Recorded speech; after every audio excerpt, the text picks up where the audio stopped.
She was already surrounded when the footsteps stopped behind them. 3 tattooed men laughed until one of them recognized the man stepping out of the shadows. What happened in the next few seconds didn't make the news, but it decided who would never walk this street again. If this story pulled you in, go ahead and subscribe so you never miss what's ahead. I've got another unforgettable story coming tomorrow. And while you're here, drop a comment and tell me where you're watching from. I love seeing people tuned in from all over the world. Okay, let's get back into it. The narrow street was darker than it should have been for 9 p.m. Finn Dam was walking alone, finishing business in an alley just off the main road, moving with the measured steps of a man who owned the night. Then he heard it, a voice elderly, trembling.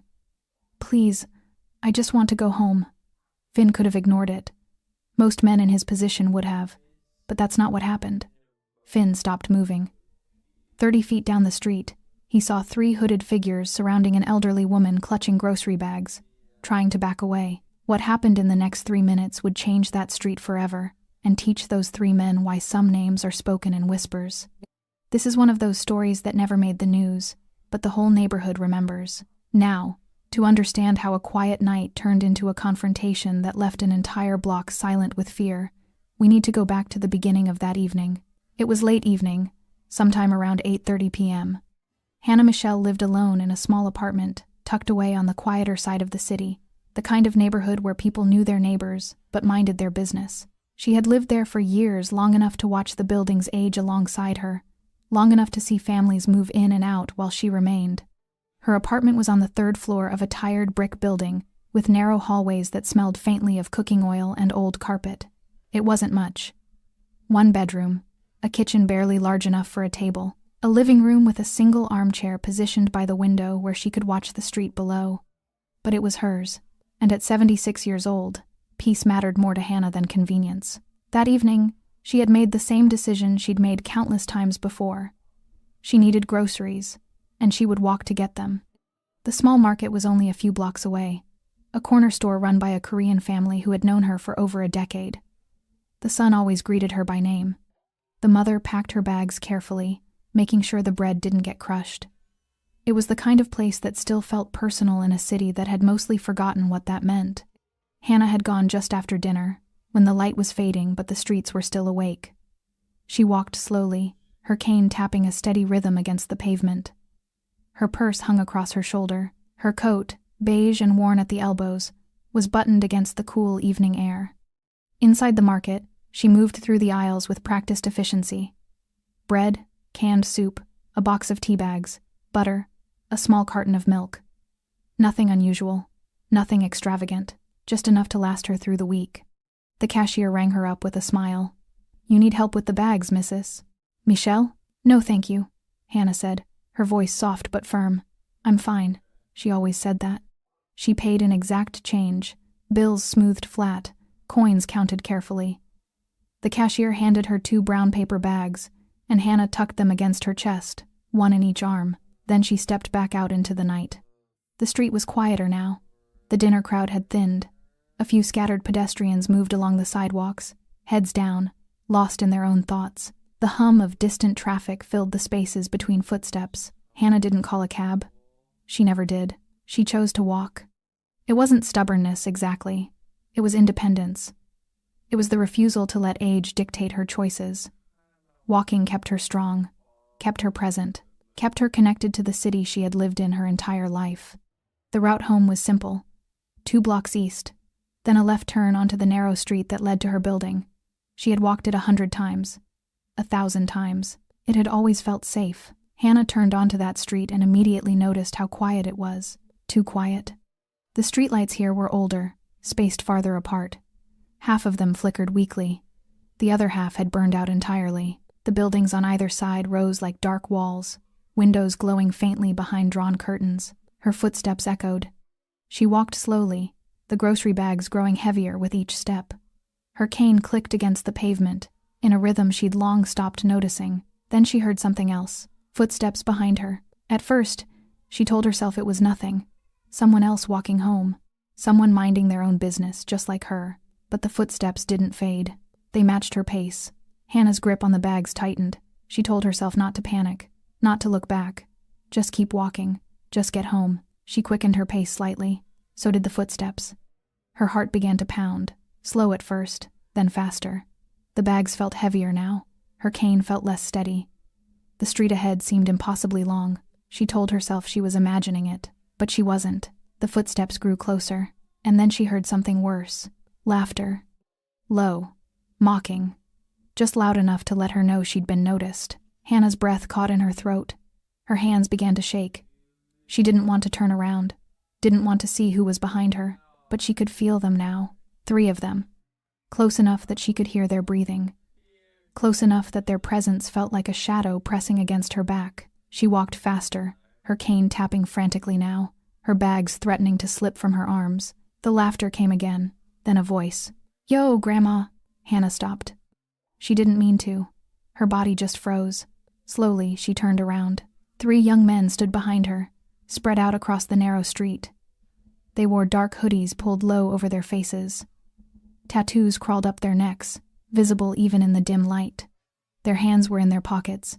Their postures were relaxed, but their eyes weren't. The one in the middle, tall, grinning, stepped forward. "You walkin' somewhere important?" he asked. Hannah's voice shook. "Please, I just want to go home." The one on the left laughed. "Relax, we just want to see what you got." The one on the right moved closer, his hand reaching toward one of her bags. "And maybe some cash," he added. "You gotta have something." Hannah's heart hammered in her chest. Her hands trembled so badly she almost dropped the bags. The street was silent, too silent. And then, footsteps, different ones, measured, heavy, unhurried. From the mouth of a narrow alley just ahead, a figure stepped out into the street. A man in a black suit, no tie, collar open, tattoos climbing his neck and disappearing beneath the fabric. His face was unreadable cold, calm, like a man watching something he'd already decided the outcome of. Findam. He had been finishing business in that alley. He hadn't planned on stopping, but when he heard Hannah's trembling voice echo down the empty street, he did. He looked at the scene for only a second. Then he started walking toward them. Hannah had sensed them before she saw them. It started as instinct, that animal awareness that tells you when you're being watched, when you're no longer alone. She had tried to dismiss it at first, the way people do when fear feels irrational, when acknowledging danger seems worse than ignoring it. But instinct doesn't lie. The 3 men had appeared behind her somewhere between the market and the turn onto her street. Hannah couldn't pinpoint the exact moment. One second, the street felt empty. The next, she heard their voices, low murmurs, casual laughter, the kind that belongs to young men who own the night. She had quickened her pace then, her cane tapping faster against the pavement. They matched her speed. That's when she knew. The one in the middle was tall, broad-shouldered beneath his dark hoodie. Even from behind, Hannah could see the tattoos crawling up his neck, dark ink that disappeared into the fabric. He walked with a loose, confident stride, hands buried in his pockets, head slightly tilted, as if listening to music only he could hear. His name was Trick. Not his real name, but the one everyone used. He'd earned it young, running cons on tourists, lifting wallets, talking his way out of trouble with a grin that made people want to believe him. He was 24 now, too old to still be playing street games, but too comfortable to stop. He nudged the man beside him. "You see Grandma up there?" The second man, shorter, stockier, with a neck thick as a tree trunk, laughed. His name was Cody. He had tattoos too, though his were cruder, done in basements and back seats by friends who didn't know what they were doing. He'd spent 2 years in county for assault. Got out 6 months ago. Hadn't learned a thing. "Yeah, I see her," Cody said, his voice rough from too many cigarettes. "Walking kinda fast, ain't she?" The third man said nothing. He just watched. His name was Randy, and he was the quietest of the 3. Lean, wiry, with hollow cheeks and eyes that never seemed to focus on anything for long. He had a scar across his left eyebrow from a fight he didn't remember. He moved like a shadow, always half a step behind, always watching, always waiting for someone else to make the first move. Randy didn't talk much, but when things got ugly, he was always there. Trick grinned. "Let's see what she's got." They weren't in a hurry. That was the thing Hannah noticed, the terrible, sickening thing that made her stomach twist. They weren't rushing. They were taking their time, like hunters who knew their prey couldn't outrun them. Hannah's breath came faster now. The grocery bags felt impossibly heavy. The street stretched endlessly ahead. Her building was still 2 blocks away. Too far. Much too far. She told herself to stay calm. to keep walking, to not look back. But she could hear them now, their footsteps, their laughter, the scrape of shoes against pavement. "Yo, she's really moving now," Cody said, louder this time, loud enough for her to hear. Hannah's heart slammed against her ribs. Her hands shook so badly she almost dropped one of the bags. A can of soup shifted, pressing against the thin paper. "Don't run," she told herself. "Don't give them a reason." But her body didn't listen. Her pace quickened, her cane tapping frantically, her breath coming in short, panicked gasps. Behind her, the footsteps quickened too. They were playing with her now. She could hear it in their laughter, the cruel amusement of young men who had forgotten what it felt like to be afraid. "Hey, Grandma," Trick called out. "You training for a marathon or something?" Cody laughed. Randy said nothing. Hannah's vision blurred with tears she refused to let fall. She blinked them back, forced herself to keep moving. Just a little farther. Just get home. Lock the door. Be safe. But the footsteps were right behind her now, so close she could hear their breathing. "Yo," Trick said again, his voice sharp now. "I'm talking to you." Hannah stopped. She didn't want to. Every fiber of her being screamed at her to keep moving, to ignore them, to pretend this wasn't happening, but her legs wouldn't move anymore. Slowly, so slowly she turned around. They stood barely 10 feet away, spread out across the narrow street like wolves circling prey. Their faces were young, younger than she'd expected. Boys, really, but there was nothing boyish in their eyes. Trick stepped forward, that easy grin still on his face. "Damn, Grandma, you really had us working back there." Hannah's voice came out as a whisper. "Please, I don't want any trouble." "Trouble?" Cody repeated, stepping to her left. "Who said anything about trouble? We just want to talk." Randy moved to her right, silent as a ghost. They were surrounding her now, practiced, efficient, like they'd done this before. Hannah clutched the grocery bags tighter, as if they could somehow protect her. I don't have much. Just groceries. I just want to go home." Trick's grin widened. "See, that's the thing. You say you don't have much, but," he gestured at the bags, "you got something, and we're curious." Cody reached out, his thick fingers brushing against one of the paper bags. Hannah pulled it back instinctively. "Please don't." "Relax," Cody said, his voice mock-soothing. "We just want to see what you got in there, that's all. And maybe some cash," Randy added quietly from behind her. His voice was soft, almost polite. Somehow that made it worse. "You gotta have something." Hannah's knees felt weak. Her cane trembled in her grip. The street was empty completely, impossibly empty. No cars, no pedestrians, no one to help. She opened her mouth to scream, but her throat closed up. No sound came out. Trick stepped closer, close enough that she could smell cologne mixed with sweat. "You gonna make this easy, or—" He stopped mid-sentence. They all did, because from somewhere ahead, from the mouth of a narrow alley just beyond the broken streetlight, came the sound of footsteps. Different footsteps. Heavy, deliberate, unhurried. Trick's head turned. Cody's hand dropped from the grocery bag. Randy went perfectly still. A figure emerged from the shadows. A man in a black suit, collar open, no tie. Tattoos climbed his neck like vines, dark against pale skin. His face was hard, angular, expressionless. His eyes cold, calculating, swept across the scene with the detached interest of someone assessing a problem. Finn Dam stepped into the streetlight, and everything changed. For a moment, no one moved. Hannah stood frozen between the three men, her grocery bags trembling in her arms, her breath coming in shallow gasps. The street felt smaller now, the shadows deeper, the silence heavier. Trick was the first to recover. He glanced at Finn, then back at Hannah, his grin faltering for just a second before returning forced now. Defensive. "This ain't your business," Trick said, his voice carrying an edge it hadn't had before. Finn didn't respond. He just kept walking, his footsteps echoing against the pavement with the steady rhythm of a clock ticking down. Cody shifted his weight, moving slightly closer to Hannah. His hand hovered near her grocery bag again, but his eyes were on Finn now. "You should keep walking, man. Seriously." Still, Finn said nothing. Randy backed up a half step, his body angling toward the alley behind them. His eyes darted between Finn and his friends, calculating, waiting. Hannah could barely breathe. Her heart hammered so hard she thought it might burst through her chest. The three men were still around her. Trick in front, Cody to her left, Randy circling behind, but their attention had shifted. They were watching Finn now, trying to decide if he was a threat or just another witness who'd walk away. Trick stepped forward, blocking Hannah's path completely now. He spread his arms slightly, making himself bigger. "Look, we're just having a conversation here. Nothing to do with you." Finn stopped 10 feet away. He looked at Trick for a long moment, his expression completely unreadable. Then his eyes moved to Cody, then to Randy. Then, finally, to Hannah. Their eyes met. Hannah saw something in his face she hadn't expected recognition. Not of her specifically, but of the situation, of what was happening, of what these 3 men intended to do. And beneath that recognition, something colder, decision. Finn's gaze returned to Trick. When he spoke, his voice was quiet, almost conversational. "What the hell do you think you're doing?" The question hung in the air like smoke. Trick's grin disappeared entirely. "Man, I told you." "I heard what you said."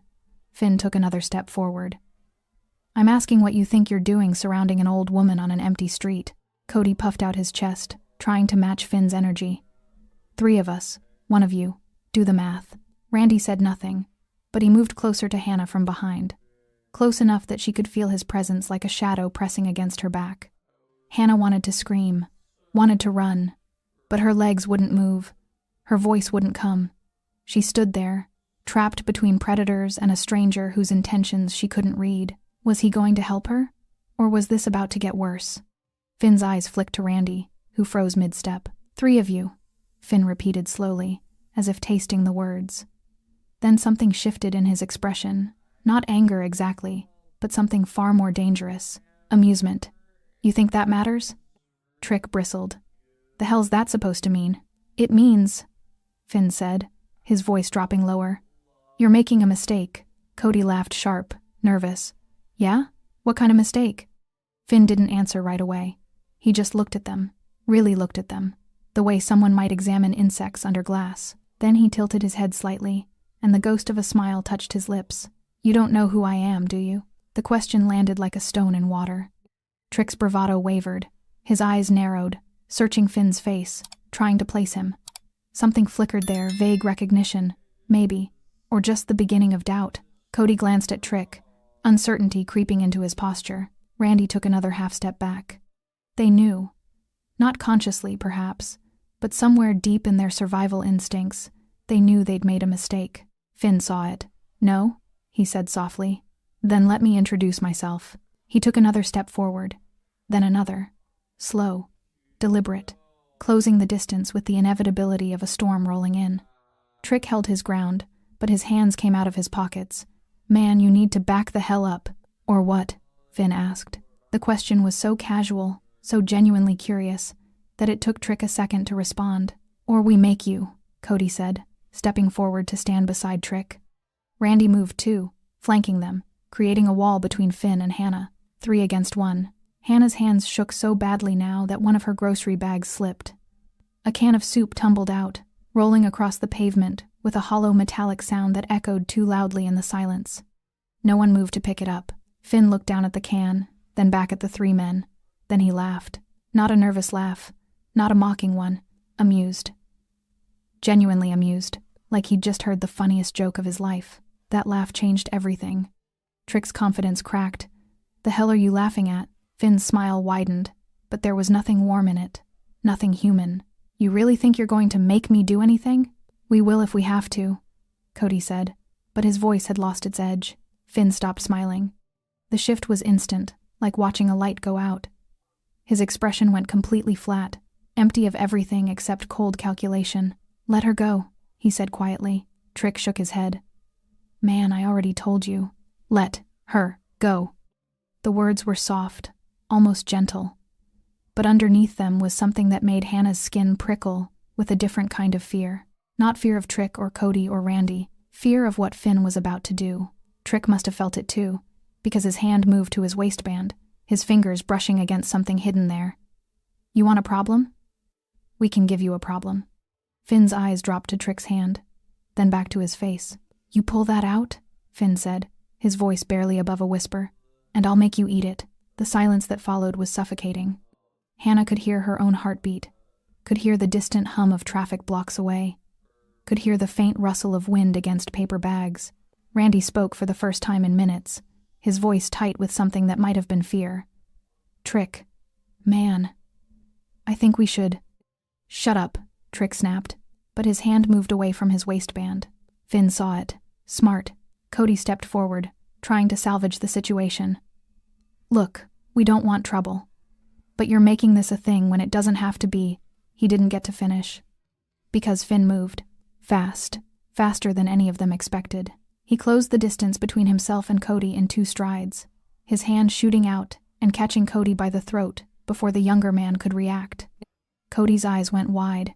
He grabbed at Finn's wrist, trying to pull free, but Finn's grip was iron. "I said," Finn repeated calmly, as if he wasn't currently choking someone. "Let her go." Trick and Randy froze. Hannah gasped, stumbling backward, her remaining grocery bag falling to the ground, and the street held its breath. Finn held Cody by the throat for exactly 3 seconds, not long enough to do real damage, just long enough to make a point. When he released him, Cody stumbled backward, gasping, his hands flying to his neck. His eyes were wide with shock, and something he hadn't felt in years, genuine fear. Trick's hand moved toward his waistband again, faster this time, but Finn's eyes locked onto him with such cold intensity that Trick's fingers froze mid-reach. "Don't," Finn said simply. 1 word. That's all it took. Trick's hand dropped. Randy had backed up another step, putting distance between himself and the situation. His hollow eyes darted toward the alley behind them, calculating escape routes, wondering if he could run without his friends noticing. Finn saw it. "You run, I'll find you." Randy stopped moving. Hannah stood pressed against the wall of a building now, her scattered groceries forgotten at her feet. She watched this stranger in the black suit, with a mixture of terror and desperate hope. She didn't know who he was, didn't know if he was saving her or just claiming her for himself. But something in his eyes when he'd looked at her earlier told her she wasn't his target. They were. Finn adjusted his collar slowly, deliberately, drawing their attention to the tattoos that climbed his neck and disappeared beneath the fabric of his shirt.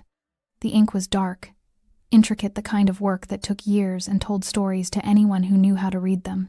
Cody recognized them first. His face went pale. Oh shit. Trick's eyes narrowed, studying the tattoos more carefully now.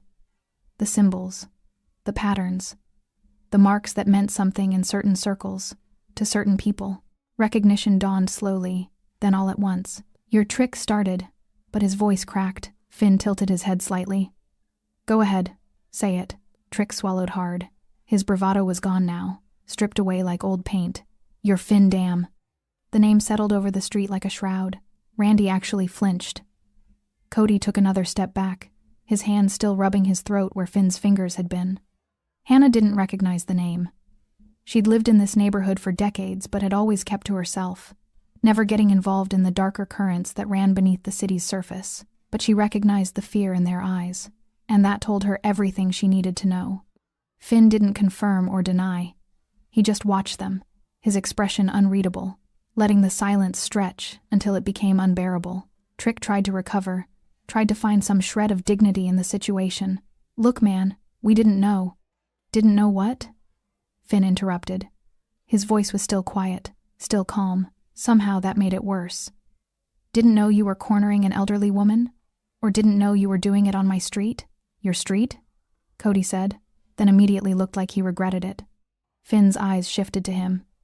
"My street." There was no room for argument in those words, no negotiation, just fact. Randy spoke up, his voice thin and desperate. "We're sorry, man. We'll leave.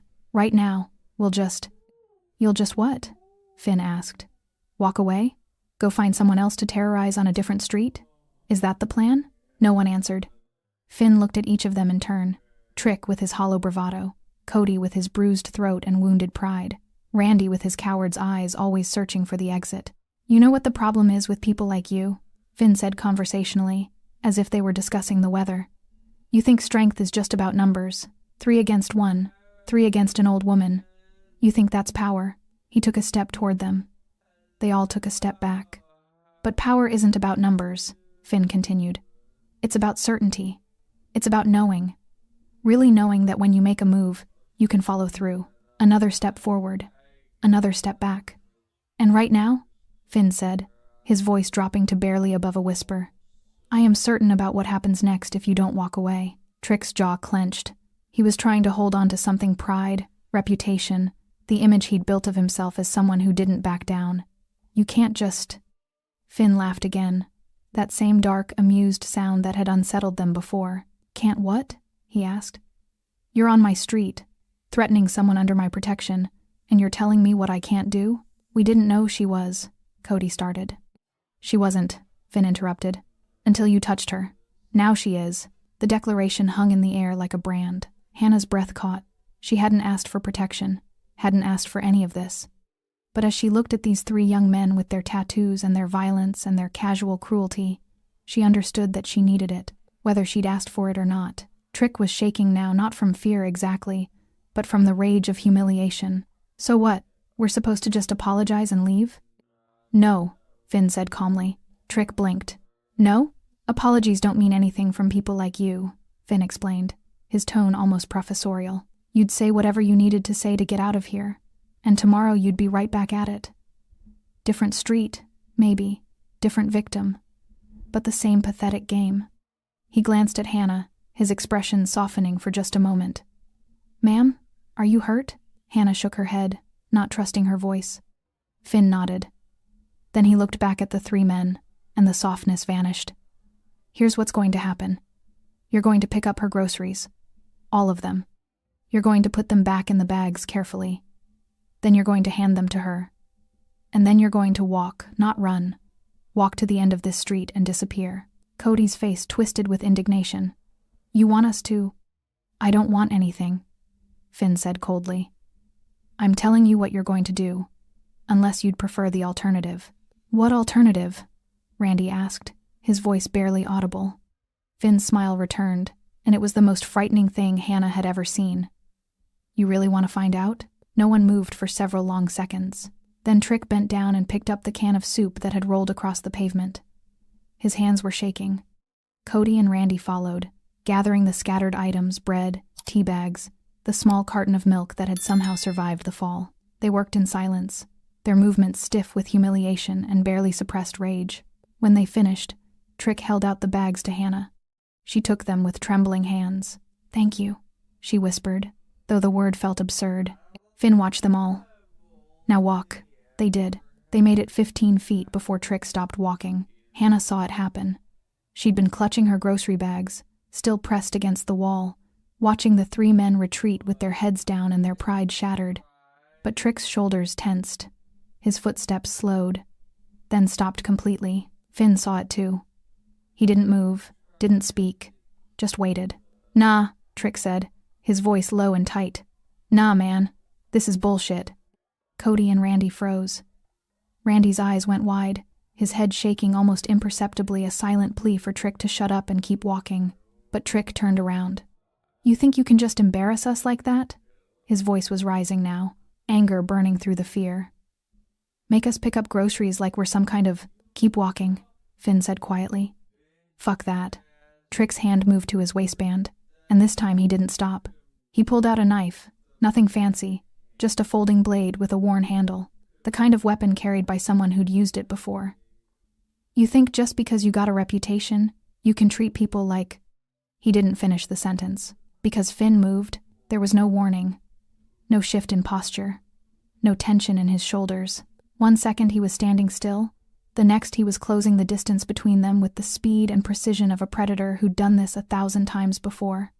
Trick barely had time to raise the knife before Finn's hand locked around his wrist.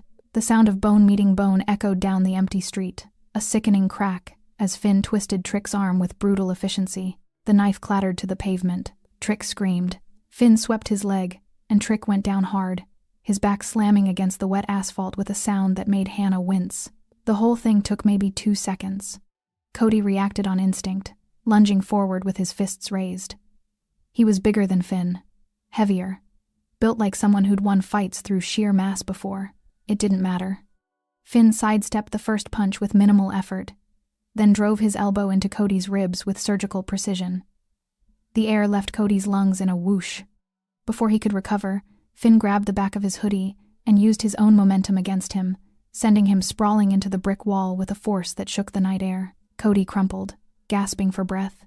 Randy stood frozen, his eyes darting between his two friends on the ground and the man who'd put them there without breaking a sweat. Run, Finn said, looking directly at him. Randy ran. He made it 3 steps before Finn caught him. Finn's hand closed around the back of Randy's neck, not violently, but with enough pressure to stop him cold. I said walk, not run. Randy whimpered an actual whimper, high and terrified. Please, man. I didn't. Finn spun him around and shoved him backward.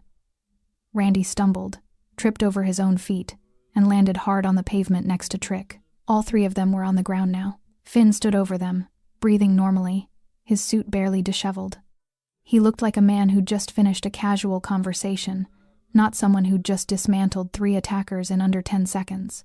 Hannah couldn't move, couldn't breathe. She'd never seen violence like this, not in person, not this close. It was nothing like the movies. There was no dramatic music, no slow motion, just brutal, efficient movements, and the terrible sounds of bodies hitting pavement. And the silence that followed. Trick rolled onto his side, cradling his wrist. His face was twisted in pain and rage, and something that might have been tears. You broke my fucking arm. No, Finn said calmly.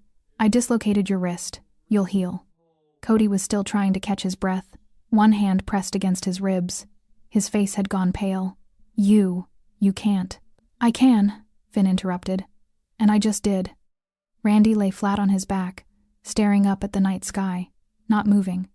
Maybe he was hoping if he stayed still enough, Finn would forget he existed. Finn crouched down, bringing himself eye level with Trick.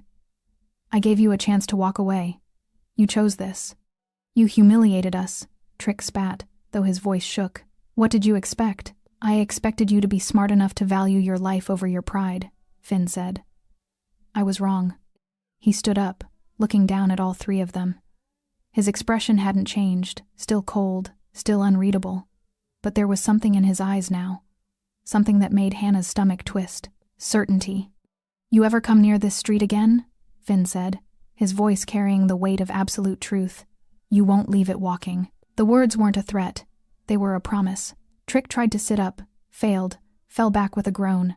Man, who the hell do you think you... Finn's foot came down next to Trick's head, close enough to make him flinch. I think I'm the man who owns this street.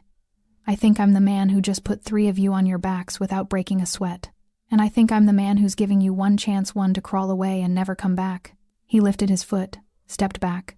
Get up. They didn't move at first. Then, slowly, painfully, they began to pull themselves off the ground. Trick clutched his wrist, whimpering. Cody leaned against the wall, still struggling to breathe. Randy was the first on his feet, his legs shaking so badly he could barely stand. Walk, Finn said again. This time, they did. They limped down the street, supporting each other, their tough guy swagger completely gone. Trick looked back once, his eyes burning with humiliation and rage. Finn met his gaze and smiled. Trick looked away and kept walking. Hannah watched them disappear around the corner, their footsteps fading into the night. Then, finally, the silence returned deeper now, heavier. Finn turned to her, and his expression shifted. The coldness melted away, replaced by something gentler. Concern, maybe. Or just exhaustion. Are you all right? He asked. Hannah nodded, though her hands were still shaking so badly she could barely hold the grocery bags. One of them had torn during the chaos. Items poked through the ripped paper bread, tea, the small carton of milk. Finn saw it. Without asking, he bent down and retrieved a plastic bag that had blown against the wall. He carefully transferred her groceries into it, making sure nothing was damaged. You live far? He asked. 2 blocks, Hannah whispered. Her voice sounded strange to her own ears, distant, disconnected. I'll walk you. It wasn't a question. Hannah wanted to protest, wanted to say she could manage on her own. But the truth was, she couldn't. Her legs felt like water. Her heart was still hammering. The adrenaline was starting to fade, leaving behind a trembling exhaustion. Thank you, she said quietly. Finn picked up the remaining bag and started walking.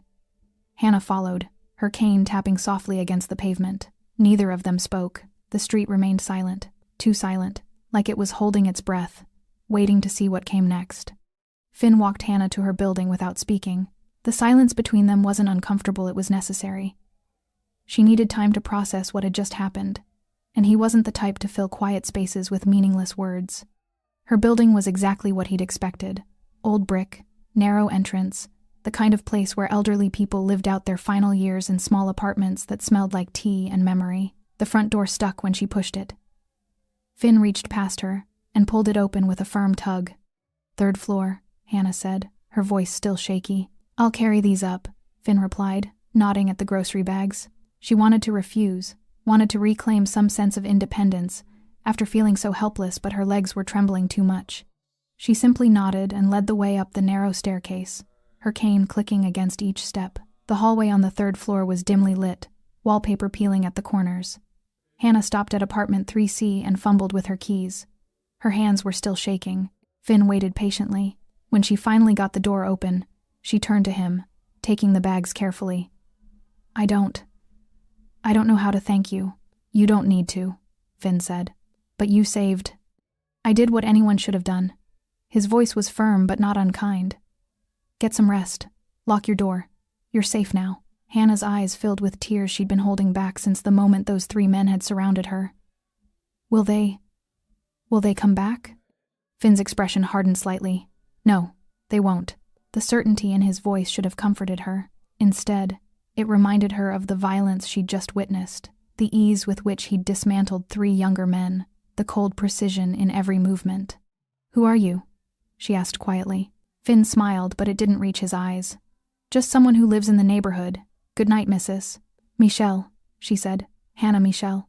"Good night, Mrs. Michelle." He turned and walked back down the hallway before she could say anything else. Hannah stood in her doorway, watching him disappear down the stairs.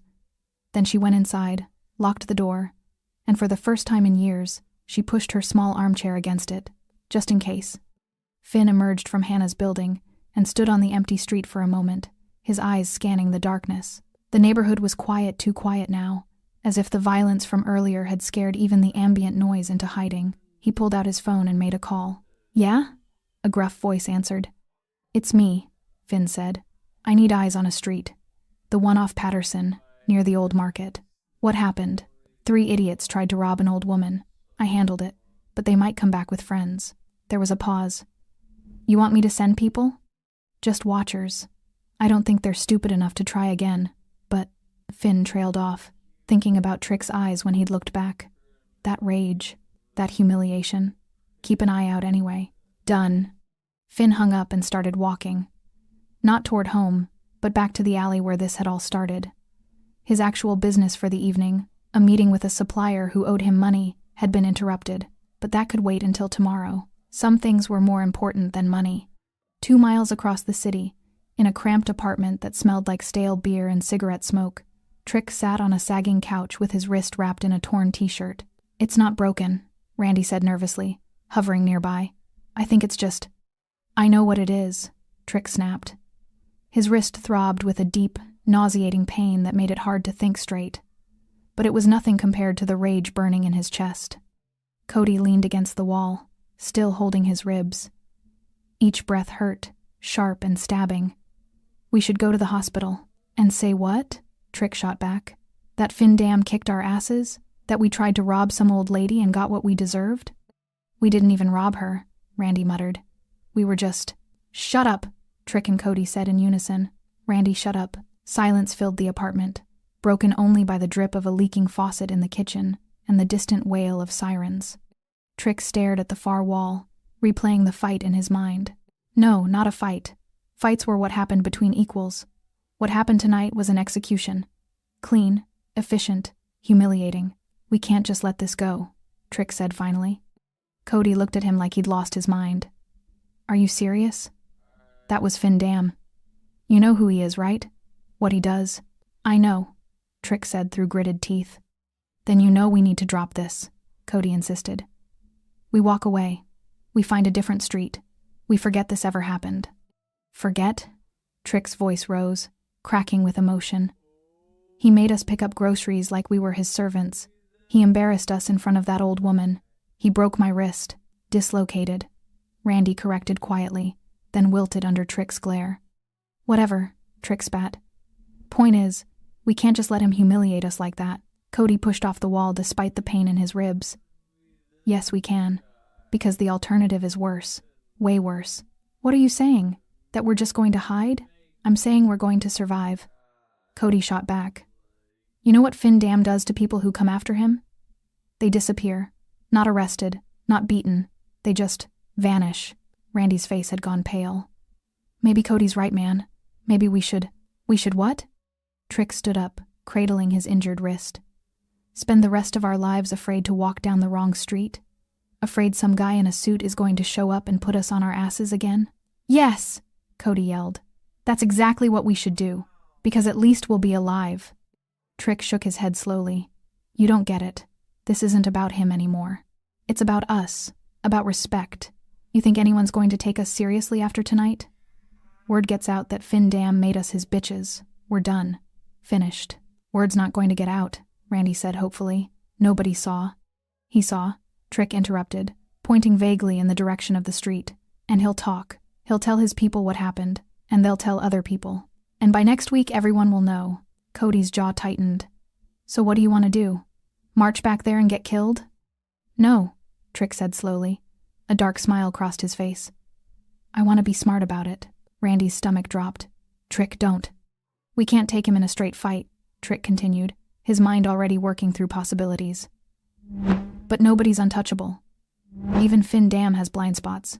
This is a mistake, Cody said quietly. Maybe, Trick agreed, but I'd rather make a mistake than live like a coward.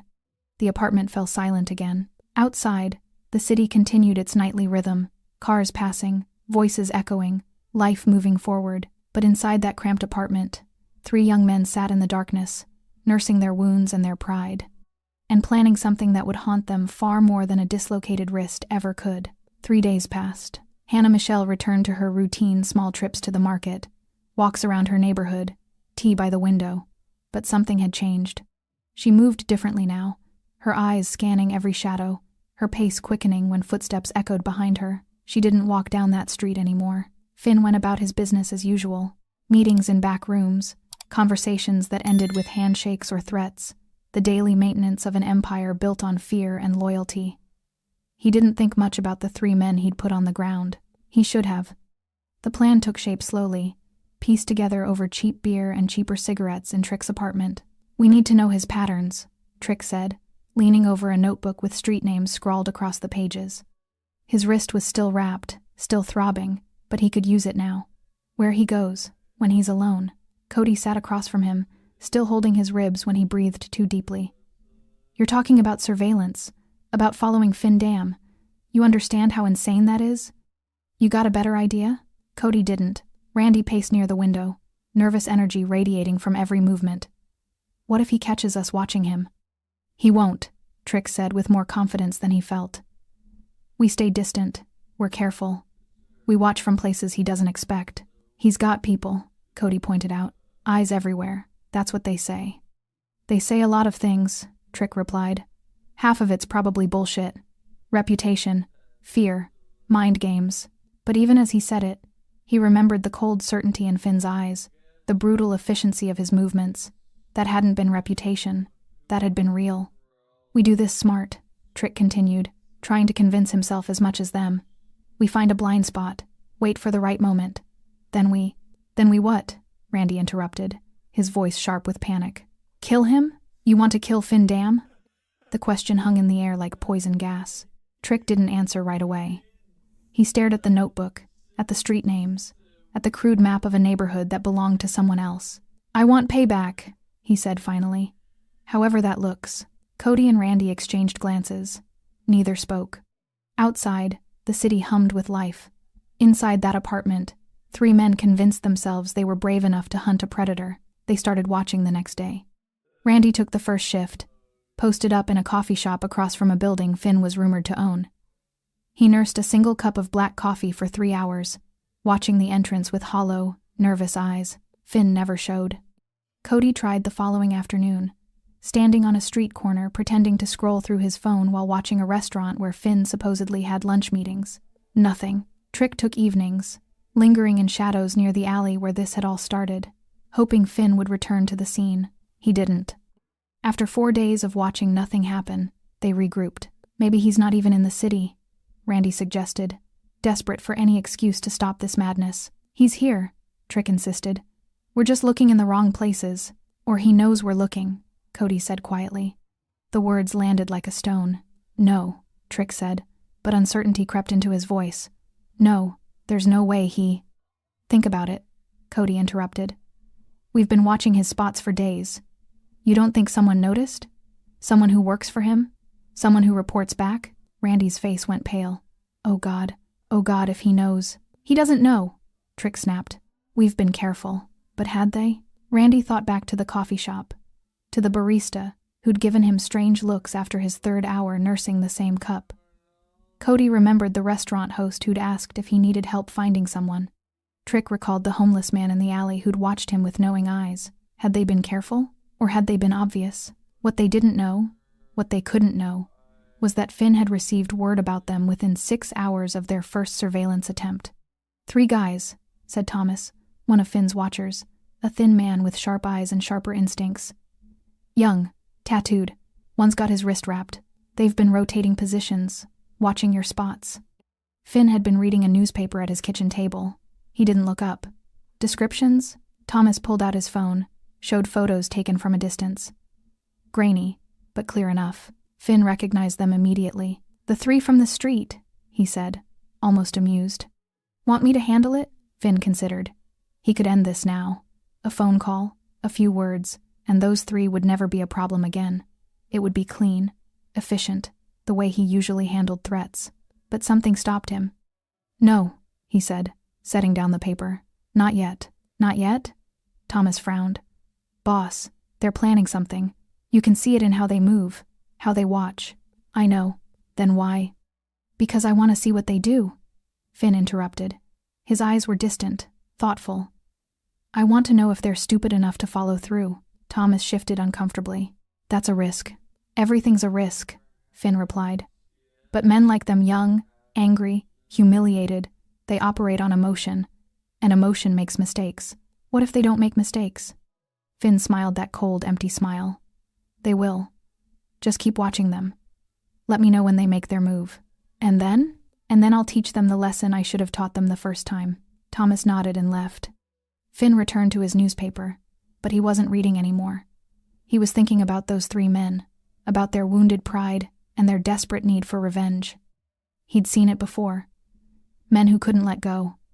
Men who mistook survival for cowardice, who believed that accepting defeat meant accepting worthlessness. They always came back, and they always regretted it. A week after they started watching, Trick thought he'd found something. "Thursday nights," he said, jabbing his finger at the notebook. "Every Thursday, Finn walks through the market district alone. No security, no backup, just him." "How do you know?" Cody asked. "I've been watching. 3 weeks running now, same pattern." Randy looked skeptical. "A guy like Finn Dam doesn't have patterns. That's suicide." "Everyone has patterns," Trick insisted. Even him. But what Trick didn't realize, what none of them realized, was that patterns could be weapons too. Finn didn't walk through the market district every Thursday by accident. He did it because he knew they were watching, and he wanted them to find him. The trap was set, on both sides. Neither realized the other was waiting.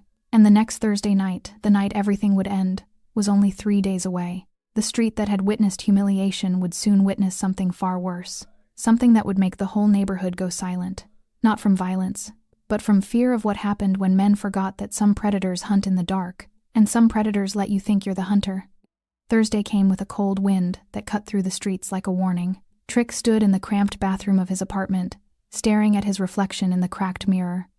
His wrist still ached when he moved it certain ways, a constant reminder of what Finn had done to him, of the humiliation he'd endured.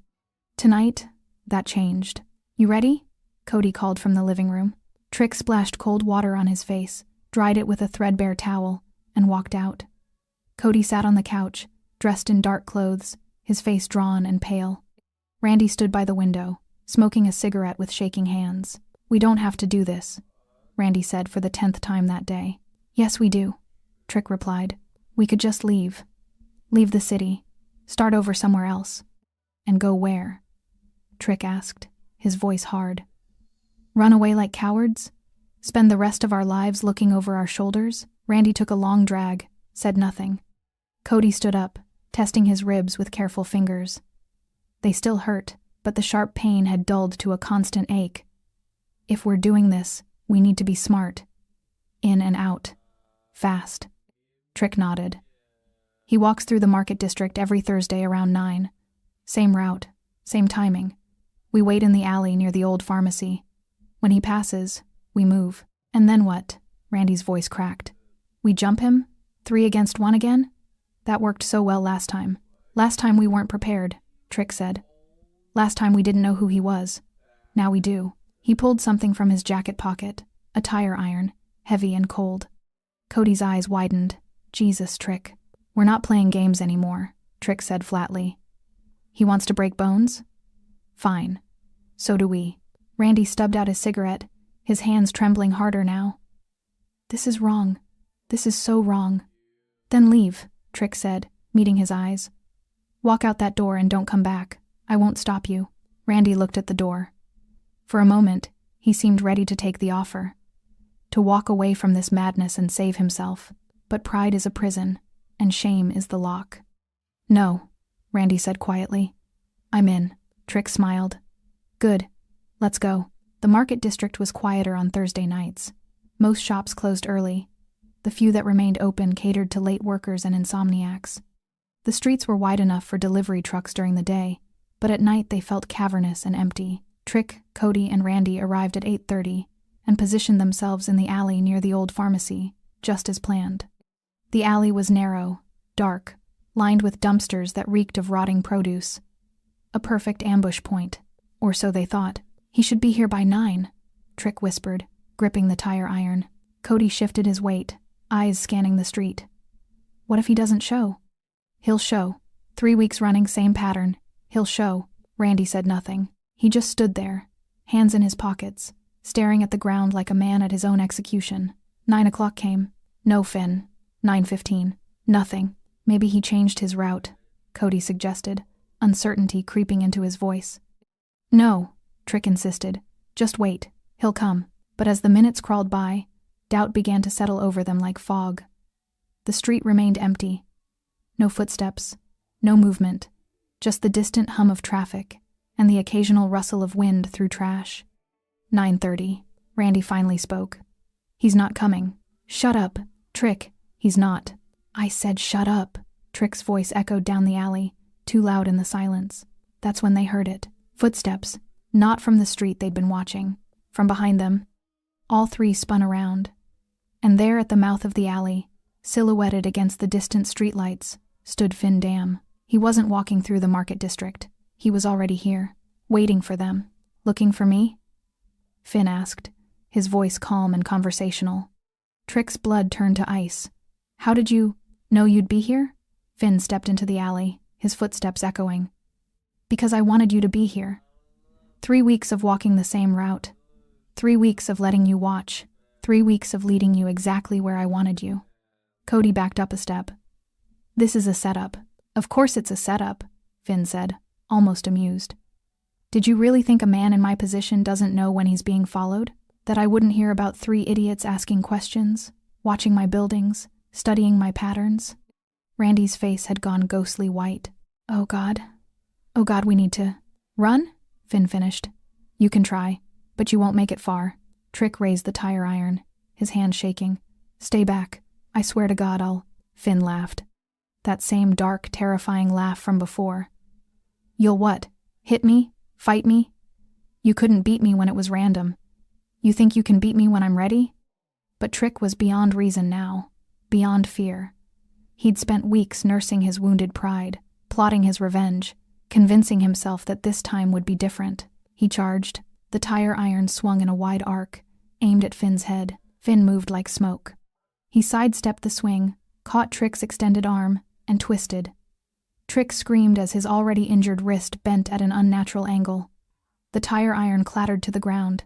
Finn shoved him backward into the dumpster with enough force to dent the metal. Cody rushed forward, desperate to help, to do something. Finn's elbow caught him in the solar plexus. Cody folded like paper, gasping for air that wouldn't come. Randy didn't move. He just stood there, frozen, tears streaming down his face. Finn looked at him. Smart choice. Then he turned his attention back to Trick, who was trying to pull himself up from the ground, his breath coming in ragged sobs. I gave you a chance, Finn said, standing over him. I could have ended this the first night. But I wanted to see if you'd be smart enough to walk away." "Fuck you," Trick spat, blood on his lips. Finn crouched down, bringing himself eye level. "You want to know the difference between men like you and men like me? It's not strength. It's not numbers. It's understanding consequences." He stood up, looked at all three of them. Trick bleeding against the dumpster, Cody gasping on the ground, Randy crying silently in the shadows. "What you did tonight, following me, planning an ambush, bringing a weapon, that's not revenge. That's suicide." The alley fell silent, except for their labored breathing. "Here's what happens next," Finn continued, his voice cold and final. "You're going to disappear. Not from the city, I don't care about that, but from my sight, my streets, my world. You don't walk where I walk. You don't breathe where I breathe. You become invisible." He paused, letting the words sink in. "Because if I see you again, any of you, you won't get a beating, you won't get a warning, you'll just be gone. And nobody will ask questions. Nobody will look for you.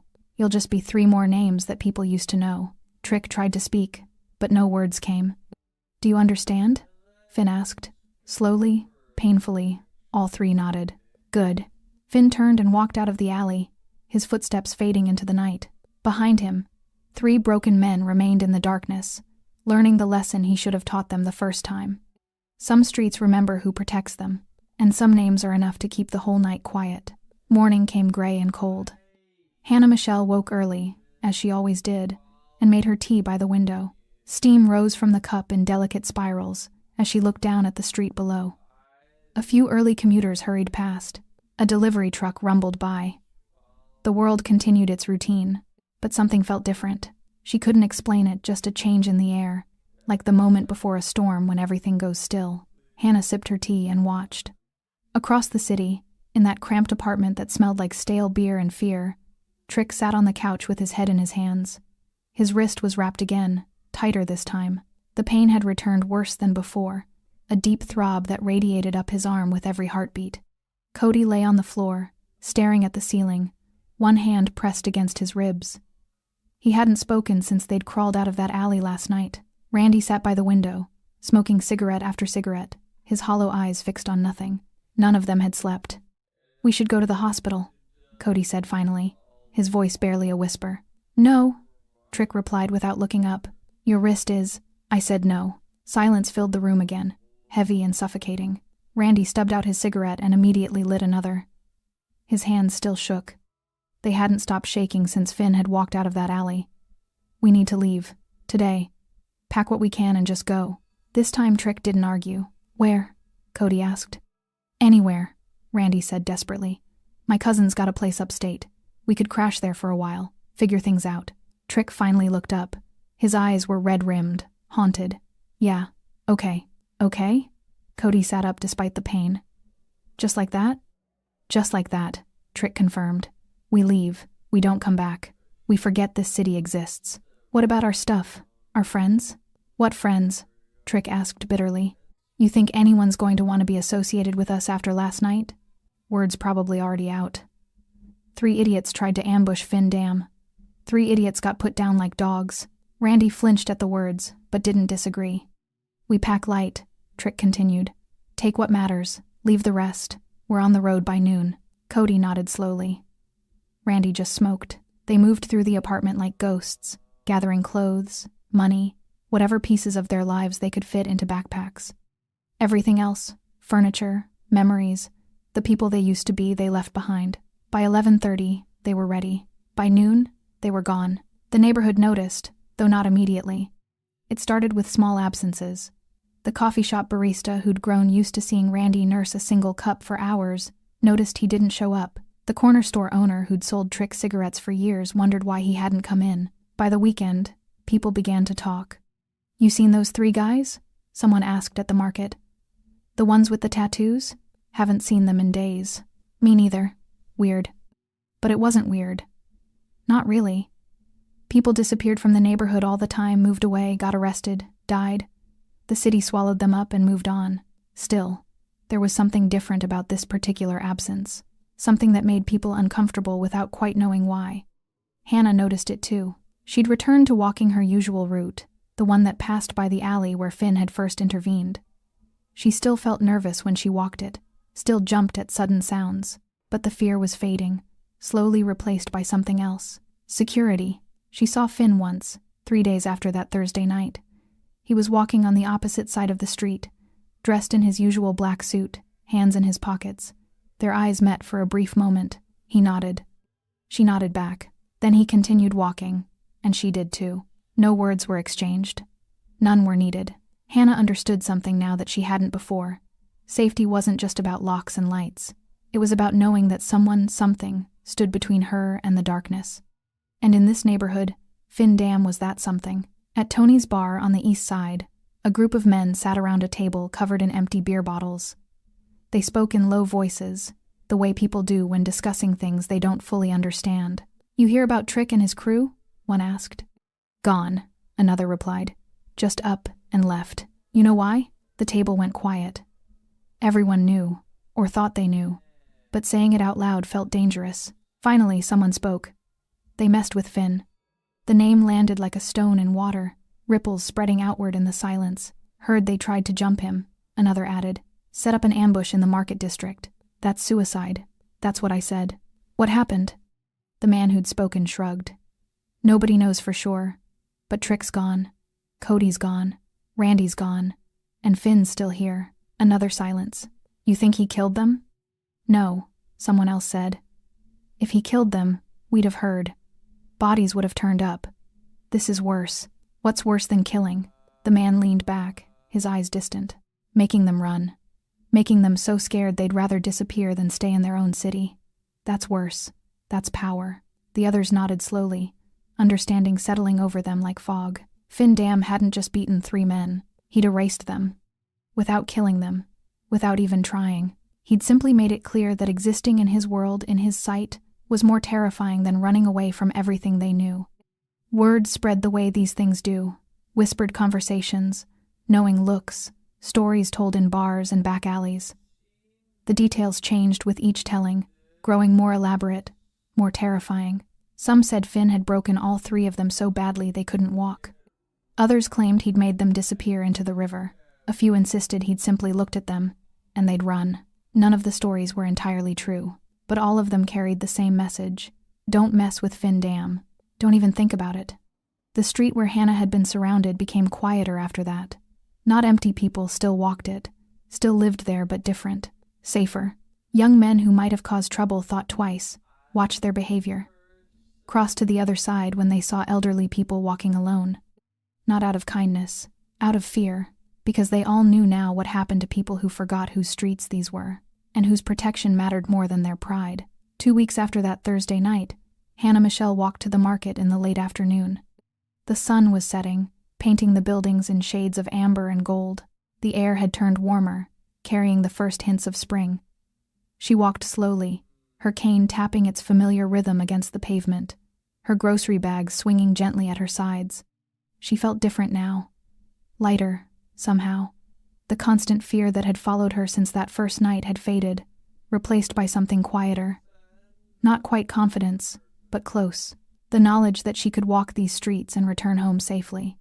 As she turned onto her street, the narrow one with the flickering lights and the old brick buildings, she saw a figure ahead. A man in a black suit, standing near the alley where this had all begun. Finn Dam. He was looking at his phone, seemingly unaware of her approach. But as she drew closer, he glanced up and their eyes met. Hannah stopped a few feet away, unsure what to say. "What do you say to a man who saved your life? Who terrified you almost as much as the men he'd saved you from?" "Mrs. Michelle," Finn said, his voice polite but distant. "Mr. Dam," she replied, testing the name she'd learned from neighborhood whispers. He smiled faintly. "Just Finn is fine." An awkward silence settled between them. Hannah shifted her grocery bags, searching for words. "I never properly thanked you," she said finally. "For what you did." Finn shook his head. "You don't owe me thanks. I did what needed to be done." "Still," Hannah insisted, "you didn't have to help me. Most people wouldn't have." "Most people aren't in a position to help," Finn corrected gently. "That's different from choosing not to." Hannah considered this. The 3 men. They're gone, aren't they? Finn's expression remained neutral. "They chose to leave, that's all. Because you made them. Because they realized staying was a bad idea." Hannah studied his face, the hard lines, the cold eyes, the tattoos that marked him as something other than ordinary. "Are you a good man, Mr. Dam?" The question seemed to surprise him. He was quiet for a moment, genuinely considering.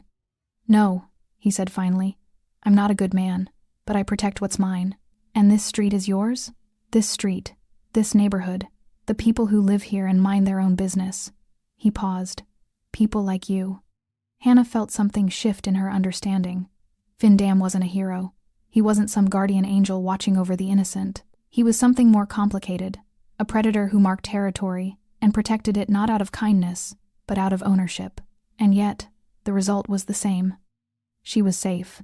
"Well," Hannah said softly, "thank you anyway, for protecting what's yours." Finn nodded once. "You have a good evening, Mrs. Michelle." He turned and walked away, disappearing into the shadows of the alley as smoothly as he'd emerged from them 2 weeks ago. Hannah stood there for a moment, watching the space where he'd been. Then she continued walking, her bags lighter than they'd felt in years. The weeks that followed settled into routine. Hannah walked her streets without fear. The market, the pharmacy, the small park where she sometimes fed pigeons on sunny afternoons. Life returned to normal, or as normal as it had ever been. But the neighborhood had changed in subtle ways. People were more careful now, more aware. They looked out for each other in ways they hadn't before. Not out of community spirit exactly, but out of the shared understanding that this place was watched, protected, that certain behaviors would be noticed and dealt with. The elderly walked without harassment, the weak walked without being preyed upon, and the predators, the ones who remained, learned to hunt elsewhere. Finn continued his work, whatever that work was. Hannah saw him occasionally, always at a distance. He'd nod. She'd nod back. Neither spoke, but there was an understanding between them now, an unspoken acknowledgement of what had happened and what it meant. She was under his protection, and he was true to his word. One evening, about a month after everything had happened, Hannah sat by her window with her tea, watching the street below as the sun set. A young woman walked past, alone, carrying shopping bags. She looked nervous, her eyes darting to the shadows. Hannah understood that fear, had lived with it for years. But as she watched, she saw the woman's shoulders relax slightly as she continued down the street unmolested. No one followed her. No one called out. She simply walked home safely, the way everyone should be able to. Hannah smiled into her tea.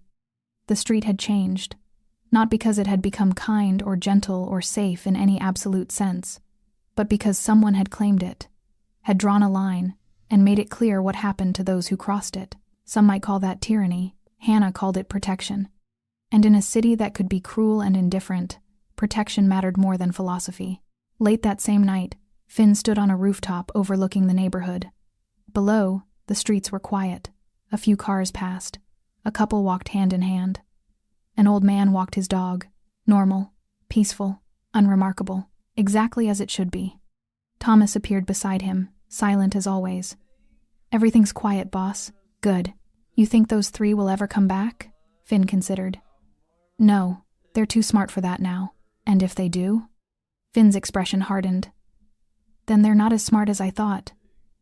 And the problem solves itself." Thomas nodded and disappeared back into the shadows. Finn remained on the rooftop for a while longer, watching his streets, his neighborhood, his territory. He wasn't a good man. He knew that, had known it for years, but he was a man who kept his word. And he'd promised, without saying it out loud, that these streets would be safe for those who belonged here, for Hannah Michelle and people like her, for those who just wanted to walk home with their groceries and drink tea by their windows without fear. It wasn't nobility, it was ownership, but in the end, the result was the same. The city moved on, as cities do. New stories replaced old ones, new dramas unfolded, new threats emerged and were dealt with. But in that small neighborhood, on that narrow street with the flickering lights and the old brick buildings, people remembered. They remembered the night an elderly woman had been surrounded.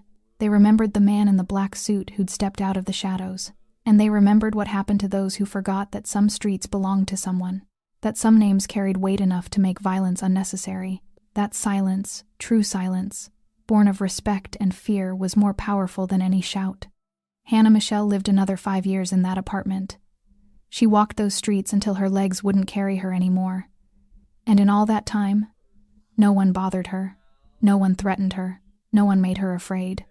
When she finally passed quietly, in her sleep, surrounded by the small comforts of a life well lived, the neighborhood mourned, and Finn Dam, who had never spoken more than a dozen words to her, made sure her funeral was attended by more people than she'd ever known she'd touched.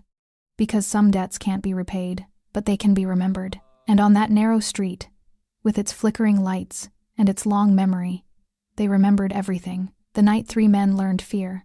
The night an old woman learned she was protected. The night the whole street went silent, and stayed that way. Thanks for sticking with this story until the very end. You're the reason these stories feel alive. If you're ready for another powerful journey, just tap the next video on your screen. And before you go, leave a quick comment and rate this story from 1 to 10.